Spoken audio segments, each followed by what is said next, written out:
திருச்சி மணப்பாறையில் 4ஆம் வகுப்பு மாணவிக்கு பாலியல் தொல்லை கொடுத்த சம்பவம் தொடர்பாக புகார் அளிக்கப்பட்ட நிலையில் பாலியல் தொல்லை கொடுத்ததாக பள்ளி தாளாளரின் கணவர் ஏற்கனவே கைது செய்யப்பட்டிருக்கிறார்.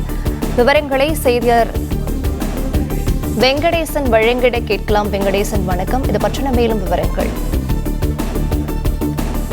மணப்பாறைப்பட்டி சாலையில் தனியார் பள்ளி ஒன்று செயல்பட்டு வருகிறது. இந்த பள்ளியில் 4ஆம் வகுப்பு படிக்கும் பள்ளி மாணவி ஒருவருக்கு தாளாளரின் கணவர் வசந்தகுமார் என்பவர் பாலியல் தொல்லை அளித்ததாக கூறப்படுகிறது. இதனையடுத்து பள்ளி முடிந்து வீட்டிற்கு வந்த அந்த மாணவி தனது பெற்றோரிடம் நடந்தது போறதை பெற்றோர்களும் அவரது உறவினர்களும் திறந்து சென்று பள்ளியில் நியாயம் கேட்டுள்ளனர். சரியான நியாயம் கிடைக்காத நிலையில் காவல்துறையிடம் புகார் செய்தனர். புகாரின் பேரில் மணப்பாறை போலீசார் பள்ளி தாளாளரின் கணவர் உள்பட 4 பேரை கைது செய்தனர்.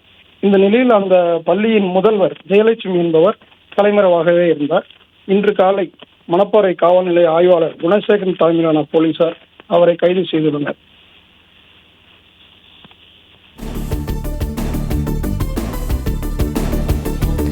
விவரங்களை வழங்கியமைக்கு நன்றி வெங்கடேசன்.